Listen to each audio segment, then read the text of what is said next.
Buenas, gente. Bueno, como podéis ver, esta semana espero poder hacer varios vídeos para el canal. Voy a aprovechar que estoy de vacaciones y además, siendo las fechas que son, no voy a ir a ningún lado en este caso de vacaciones, para hacer algún vídeo extra. Y además, como el Halloween barra Samaín está ahí a la vuelta de la esquina, pues voy a aprovechar y vamos a hacer una serie de vídeos de recomendaciones, o por decirlo de alguna manera, menús de degustación cinéfilos o de coleccionistas, mejor dicho, para estas fechas, ¿vale? Entonces, la idea principal, a ver si la consigo cumplir, es hacer 3 vídeos, ¿vale? Vamos a empezar con un vídeo de recomendaciones clásicas. ¿Con clásicas a qué nos referimos en este caso? Pues clásicas van a ser Monstruos de la Universal más Hammer, ¿vale? Bueno, y puede haber algún título por el medio, pero que bueno, títulos que podemos englobarlos dentro de esa categoría. Después, un segundo menú degustación conformado por la época dorada. Época dorada nos referimos evidentemente años 80, 90, época del videoclub. Y por último, un menú degustación de títulos, digamos, entre comillas, más o menos modernos, ¿vale? Evidentemente estamos hablando única y exclusivamente, como no puede ser de otra manera, de cine de género, ¿vale? De cine de terror del bueno. En el vídeo de hoy vamos a empezar pues, justamente por lo más antiguo, por ese Hammer, Monstruos de la Universal.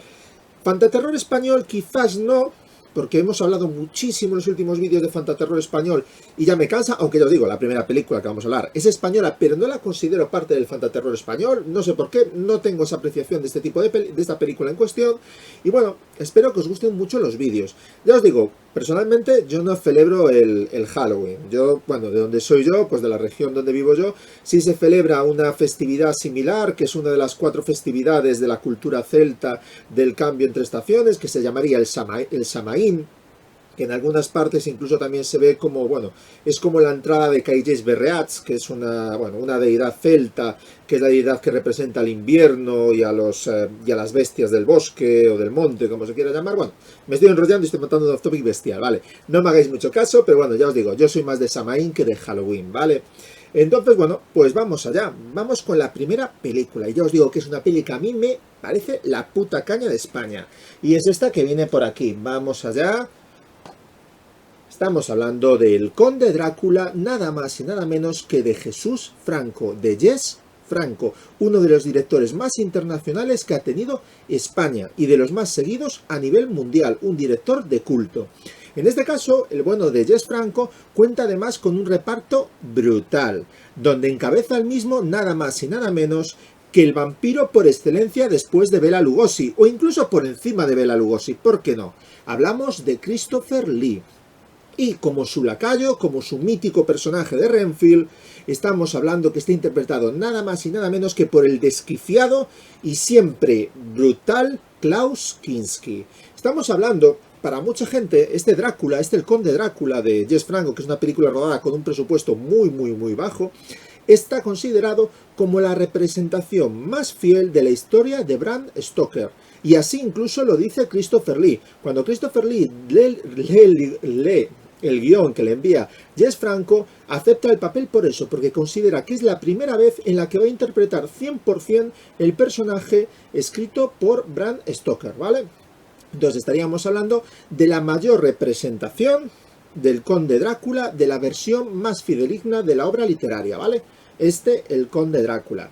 Además vamos a ver también a una Soledad Miranda bestial, brutalmente atractiva, una de las grandes musas de Jesús Franco. En cuanto a la película, tiene unos decorados bastante decentes, las actuaciones son brutales, es su punto sobresaliente, la dirección es bastante buena y es verdad que en algunos momentos, pues bueno, flojea un poquito, sobre todo cuando tiene que hacer lo que serían supuestas imágenes de noche, porque al fin y al cabo, en este tipo de películas las noches son tan de día como el día. ¿Con esto a qué me refiero? Que la luz alumbra que te mueres, o sea, se ve claramente que las imágenes de noche están rodadas de día. Dicho esto, reitero, muy buena escenografía, actuaciones brutalmente buenas y todo un clásico para ver en esa noche de Halloween barra Samaín. El Conde Drácula del Tito Yes de Jesús Franco. Sobre la edición, en este caso la edición que tengo yo es una edición de Divisa. Una edición bastante buena para ser un DVD, calidad de imagen decente, calidad de sonido decente y viene con bastante contenido extra. Filmografías, fichas, Jesús Franco, Soledad Miranda, El Príncipe de las Tinieblas, la novela, Bram Stoker, El Empalador.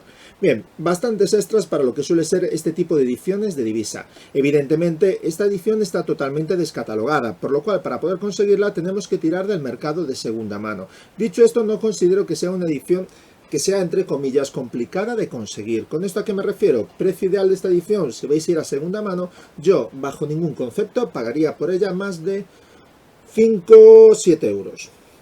Me parece un precio más que decente por esta edición, ya que, estando descatalogada, sí que hay bastante en el mercado, ¿vale? Dentro del mercado de segunda mano se encuentra con cierta facilidad. El Conde Drácula, del Tito Yes, ¿vale? Bien, vamos a ir con la segunda película. Viene por aquí. Y en este caso ya os digo que sí que la edición es un poquito más complicada de conseguir. Estamos hablando de esta película del año 1974, dirigida nada más y nada menos que por Terence Fisher. Estamos hablando del mejor director que ha tenido en su historia la Hammer y uno de los grandes directores del género de terror, donde nos da una pequeña vuelta de tuerca al Dr. Frankenstein.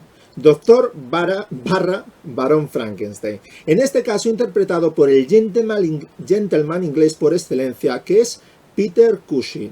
Nos cuenta un poquito la historia de que el Dr. Frankenstein ha terminado recluido en una especie de psiquiátrico y de que de una manera no muy ortodoxa pasa de ser paciente del psiquiátrico a director del mismo. Y una vez está puesto como director del psiquiátrico, decide volver a retomar sus viejos experimentos e intentar generar un nuevo monstruo de Frankenstein. Como os podéis imaginar, pues el monstruo sale como los anteriores, bastante defectuoso. Además, en este caso, hay una pequeña vuelta de tuerca sobre lo que es la dinámica habitual. El monstruo de Frankenstein no va a ser ese tipo grande con tornillos en la cabeza, ese monstruo que casi es una especie de cyborg, parece en algún momento, etcétera, sino que va a ser un monstruo muy humanoide, como podéis ver aquí en la imagen de la carátula. Es un monstruo que casi parece, ¿cómo decirlo?, una especie de cromañón evolucionado o de simio evolucionado. O sea, es un monstruo mucho más natural que los anteriores. Un monstruo, eso sí, igual de desquiciado e igual de atormentado por el Barón Frankenstein, Dr. Frankenstein, ¿vale? Este Frankenstein y el monstruo del infierno es, como no podía ser de otra manera, una producción Hammer muy singular. La escenografía es brutal, el ambiente del psiquiátrico está muy logrado, los locos son realmente muy buenos, o sea, lo que es los personajes colindantes, todo lo que serían los extras lo hacen de una manera sobresaliente. Las actuaciones son demencialmente buenas y, como no, destaca el amigo Peter Cushing, ¿vale? Y la dirección, siendo el maestro Terence Fisher el que está detrás de la cámara, como os podéis imaginar, es también sobresaliente. Estamos hablando de una de mis películas favoritas de la Hammer y seguramente una de las reinterpretaciones, secuelas, como queramos llamar, de la leyenda del Barón Frankenstein más logradas. La edición es una edición en DVD que podemos ver aquí de The Hammer Collection. Ediciones que sacaban Manga Films, y estas ediciones, esta en concreto, es relativamente complicada de conseguir. Evidentemente, como la anterior, también está totalmente descatalogada, pero esta sí que es verdad que en el mercado de segunda mano ya baraja un precio o se mueven unos precios bastante llamativos. Yo personalmente, por el monstruo del Frankenstein y el monstruo del infierno, yo pagaría como máximo 10, 15 pavos. De 10 a 15 pavos puede ser un precio más que aceptable por este Frankenstein y el monstruo del infierno. Es de las ediciones más buscadas dentro de la Hammer Collection, que es una colección que mucha gente quiere completar, por lo cual eso hace evidentemente que su precio suba. Vamos a darle a la parte de atrás, la vuelta a la parte de atrás. Ahí podemos ver también lo que es el contenido extra, que básicamente es lo de siempre: filmografías, imágenes, tráiler, etcétera. Y podemos ver un poquito, pues, algunos fotogramas de la película. Si abrimos el DVD, nos vamos a encontrar esto de Frankenstein, o sea, lo que sería el disco serigrafiado, y a mayores nos vamos a encontrar esto, ¿vale? Una especie de postal con la película, y en la parte de atrás vienen las escenas. Y también parte de la colección de Hammer Collection, ¿vale? De esta colección, Hammer Collection, hay algunas que son realmente complicadas de conseguir y que se barajan unos precios en segunda mano que son bastante escandalosos. Y dentro de esas, pues está Frankenstein y el monstruo del infierno, podríamos colocarla en un puesto intermedio, ¿vale? Una película muy entretenida, muy interesante para ver estos días, ¿vale? Ahora vamos a ir con otra producción también de la Hammer, pero en este caso es una producción bastante inferior a Frankenstein y el monstruo del infierno. Estamos hablando de El circo de los vampiros, año 1972, dirigida por el director novel Robert Young. Básicamente lo que nos cuenta esta película es una historia de vampiros singular. Empezamos la historia con una especie de conde que se dedica a seducir a jovencitas en un pueblo, jovencitas que luego lógicamente desaparecen, hasta que un día el marido de una de esas desaparecidas se cansa, junta a todo el pueblo, van y se cepillan al conde en cuestión.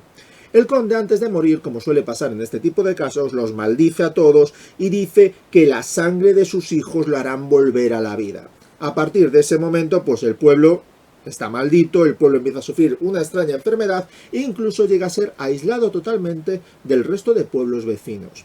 Destaca la escenografía una vez más. Las producciones de la Hammer, incluso aunque sean producciones menores como El circo de los vampiros, tenían una escenografía brutalmente buena.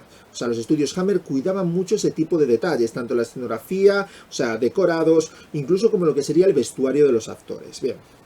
En medio de esa situación, de ese pueblo aislado y maldito por ese conde que se llamaba Mitterrand o algo así, como el presidente francés, no me acuerdo muy bien del nombre, tenía un nombre raro, no querían utilizar la palabra conde Drácula y se inventaron un conde paralelo. Bueno, pues en medio de esa situación llega al pueblo el circo de los vampiros o el circo de los malditos. Básicamente es un circo muy singular donde vamos a encontrar todo tipo de personajes, desde un vampiro sediento de sangre, pasando por una mujer pantera o unas ninfas asesinas. Como os podéis imaginar, lo que viene a hacer es el circo de los vampiros al pueblo es resucitar a su camarada. Bien, una película bastante llamativa, con escenas muy alocadas, planos surrealistas, una historia totalmente inconexa en muchos casos, pero que se hace muy divertida. Es una obra de la Hammer que se sale de lo habitual de este tipo de producciones Hammer. Es menos convencional, menos ortodoxa, ¿vale? Por eso la hemos quitado en este vídeo, El circo de los vampiros. La edición vuelve a ser otra edición de divisa, lo ponen aquí arriba dentro de la colección clásicos de la Hammer, y bueno, muy sencillita. Podemos ver por aquí, calidad de imagen normal para ser un DVD, tirando a limitada, un mono 2.0 en el audio. Si abrimos la edición nos encontramos este bonito disco serigrafiado.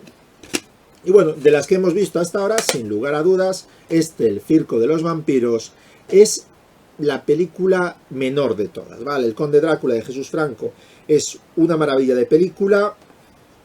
Frankenstein y el monstruo del infierno es todo un clásico de Terence Fisher, y El circo de los vampiros de Robert Young, pues bueno, es psicodélica, psicotrópica, por decirlo de alguna manera, ¿vale?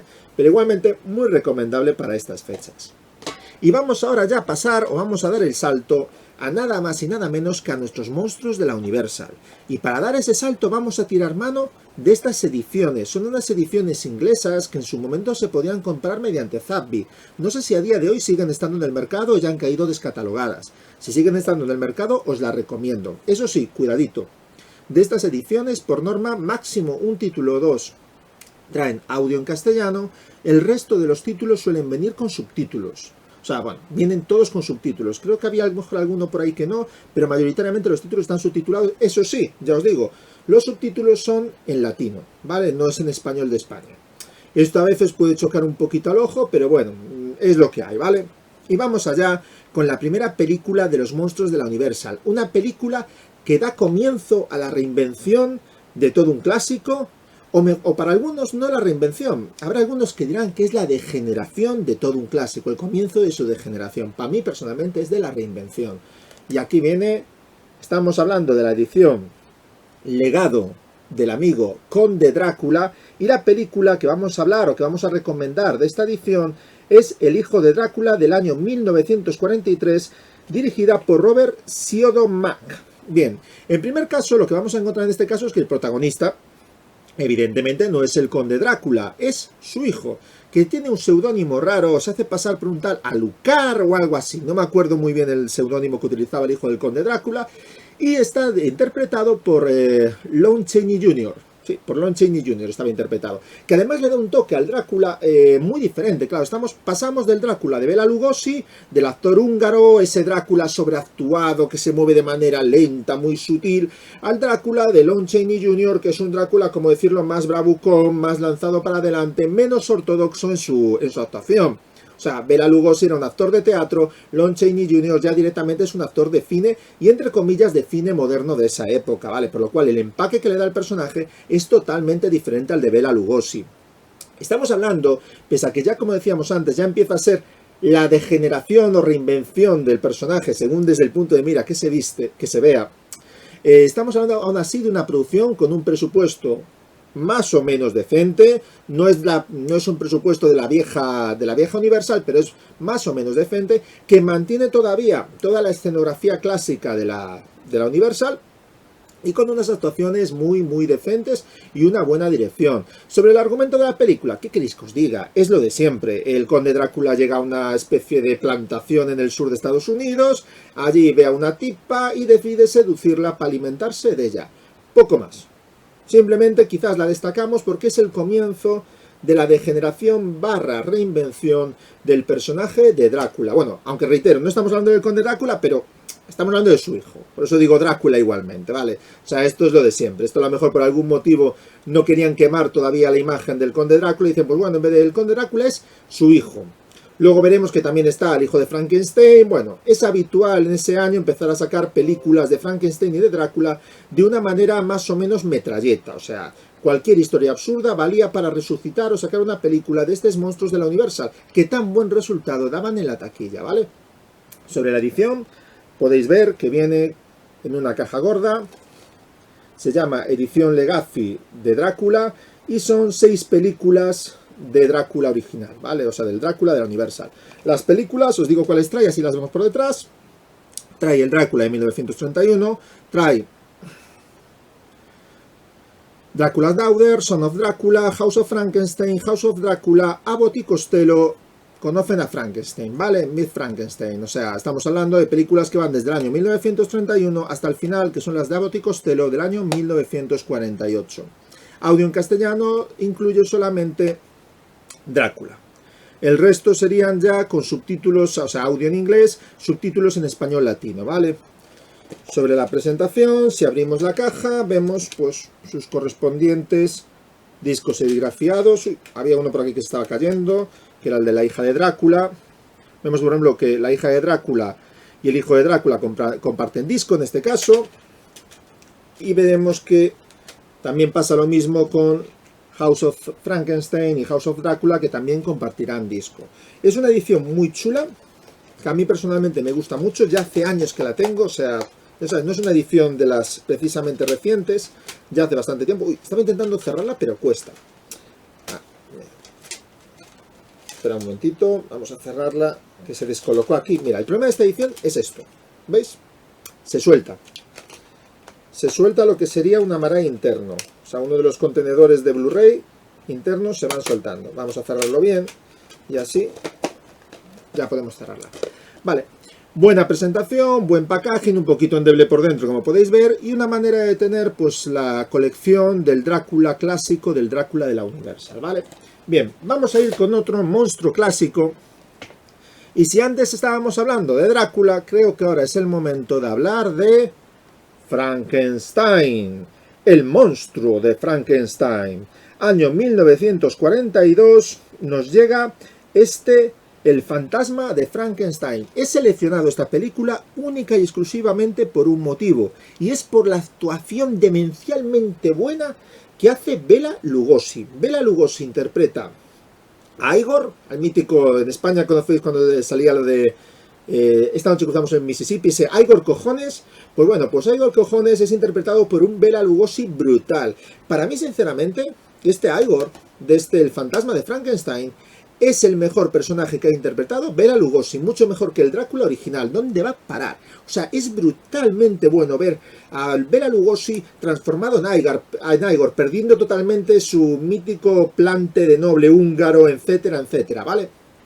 Pues el fantasma de Frankenstein, lo que nos cuenta es que Igor ha recogido, salva de alguna manera a Frankenstein de la turba de los campesinos y decide llevar al monstruo de Frankenstein, a la casa del segundo hijo del barón Frankenstein, que yo creo que se llama Ludwig Frankenstein o algo así. Pues el amigo Ludwig Frankenstein decide intentar terminar la obra de su padre. Como os podéis imaginar, como pasa siempre, la cosa sale mal, el monstruo se descontrola, monstruo por cierto interpretado por Lon Chaney Jr. otra vez. Joder, es más, creo que también la próxima es de Lon Chaney Jr. O sea, sale Lon Chaney Jr. en todas las películas que vamos a hablar de la Universal. Uf. Bueno, pues Lon Chaney Jr. se encarga del papel de Frankenstein y Bela Lugosi hace de Igor. La cosa sale mal, como era de esperar, el monstruo se descontrola, mata a alguna gente, de nuevo llegan los campesinos, otra turba, etcétera, etcétera, etcétera. El mismo argumento de siempre. El motivo de seleccionar el fantasma de Frankenstein del año 1942, evidentemente, única y exclusivamente, es por la demencial actuación de Bela Lugosi, su mejor papel y su mejor actuación desde mi punto de vista. Y bueno, vamos a ir ya con la última, que nos hemos ido a 20 minutos. Y si queremos hacer 2 vídeos más sobre este mismo tema, cuidadito. ¡Ay, hostia! Por cierto, perdón, que no os dije lo que traía. De nuevo, perdonad, colección, edición Frankenstein Legacy de la Universal. ¿Qué películas trae? Trae el Frankenstein del año 1931, trae La novia de Frankenstein 1935. La novia de Frankenstein de 1935 para mí es la mejor película de Frankenstein de la historia, ¿vale? Mucho mejor que el Frankenstein original o de incluso cualquiera de las que ha hecho la Hammer, ¿vale? El hijo de Frankenstein 1943, El fantasma de Frankenstein, que es la película de la que hemos hablado, 1942, Frankenstein encuentra al hombre lobo 1943, La casa de Frankenstein 1944, La casa de Drácula 1945, Abbott y Costello 1942. O sea, Abbott y Costello encuentran a Frankenstein año 1948. Bien, lo de siempre. Solamente Frankenstein y La novia de Frankenstein traen audio en castellano, el resto subtitulados en español / latino. Recomendadísima estas colecciones de monstruos de la Universal Legacy, ¿vale? Y vamos a ir con nuestro último monstruo de la Universal. Y no quise tirar mano del hombre lobo. Joder, hemos hablado mucho de hombres lobo últimamente con Paul Naschy. Tanto fantaterror y tanto hombre lobo, le voy a empezar a coger manía al personaje. Y he decidido tirar de un monstruo un poquito infravalorado, un poquito maltratado por la gente y bastante olvidado. Y es que es un monstruo un poquito aburrido, también todo se ha dicho. Y además, joder, muy fácil de matar. Estamos hablando de la momia. Evidentemente no vamos a hablar de la momia original. No, caballeros, vamos a hablar de una momia de segunda. Estamos hablando año 1942, La tumba de la momia. La momia, ¿por quién está interpretado? Redoble de tambor, trum, Lon Chaney Jr. otra vez. Bien, evidentemente, cada vez que un actor de los importantes de monstruos de la Universal no quería hacer una película o no podía por su agenda, léase Bela Lugosi, Boris Karloff, etc., ¿de quién tiraban mano? Lon Chaney Jr., el hombre para todo, el hombre que valía para todo y se prestaba a todo, incluido a la tumba de la momia. ¿Por qué destacamos la tumba de la momia sobre el resto de momias de esta colección? Pues sinceramente, no sabría deciros muy bien por qué, seamos realistas. Simplemente, quizás es porque es una de las pocas películas de esa época que tiene es una secuela de la anterior y mantiene el hilo argumental. Y eso es una novedad. O sea, lo más normal era hacer segundas partes de las películas, sobre todo cuando hablamos de monstruos de la Universal, pero que poco o nada tenían que ver con la anterior. Es como si se rompiera el hilo argumental y generáramos un hilo argumental totalmente diferente. Y La tumba de la momia, junto a La novia de Frankenstein, rompen esa dinámica. Ya son puras secuelas de la parte anterior. En este caso, pues nada, un sectario, iba a decir, un seguidor de un culto egipcio decide resucitar a la momia para cursar la venganza, para hacer una venganza. Y para ello, pues bueno, la resucita y empieza la momia a matar por orden directa del mismo. Poquito más tenemos que decir de La tumba de la momia, ¿vale? Lon Chaney Jr. interpretando el papel de la momia y poquito más. Otro monstruo de la Universal, otra película clásica para ver en la noche de Halloween / Samhain. Bueno, espero que os haya gustado el vídeo. Ha sido bastante a trompicones, porque la verdad, cuando hay que hablar de tantas películas, y son algunas de ellas tan diferentes una de otra, cambiando tanto de año, pasamos de repente del 74 al 40 y pico, estamos hablando de películas que se llevan entre ellas mismas más de 30 años en alguna ocasión, y que son tan diferentes, en el fondo, como puede ser una producción de la Hammer, de una de la Universal. Las producciones de la Universal son mucho más ortodoxas, con escenarios mucho más barrocos, mientras que las de la Hammer, por ejemplo, la escenografía de la Hammer lo que hace es tirar escapa de lo barroco y se va a una especie de realismo sucio normalmente, o sea, más de, ¿cómo decirlo?, victoriano, por decirlo de alguna manera. Y realmente los actores además son muy diferentes, o sea, el Drácula de Christopher Lee no tiene nada que ver con el Drácula sobreinterpretado de Lugosi, por decir algo. Y ya no hablemos de Peter Cushing, o sea, haciendo de Barón Frankenstein. O sea, son películas totalmente diferentes en el fondo, aunque los personajes de partida supuestamente sean los mismos. Y además son películas de épocas totalmente diferentes, con unos presupuestos totalmente diferentes y cara a un público en distribución totalmente diferente. Entonces espero que el vídeo, dentro de lo caótico y atropellado que ha sido en este caso, os haya valido de algo y hayáis sacado de este pequeño listado, de este primer pequeño listado de películas para Halloween / Samhain, alguna idea de qué ver, ¿vale? Vamos a rememorar lo que hemos visto. Empezamos por El Conde Drácula, de Jesús Franco, la mejor interpretación del clásico literario, ¿vale? Con Christopher Lee.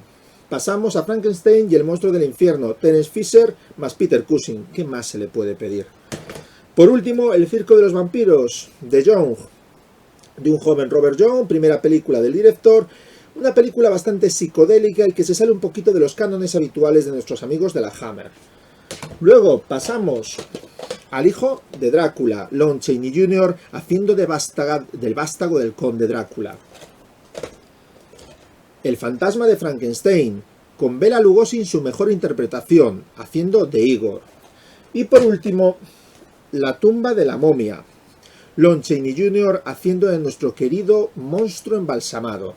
Y bueno, con esto lo dejamos. Como os dije, el próximo vídeo intentaré que sea también esta semana antes de que llegue el Halloween y hablaremos de películas de terror para Halloween / Samhain de la época dorada del videoclub. Un saludo, chicos. Por cierto, si os gustó el vídeo, suscribiros.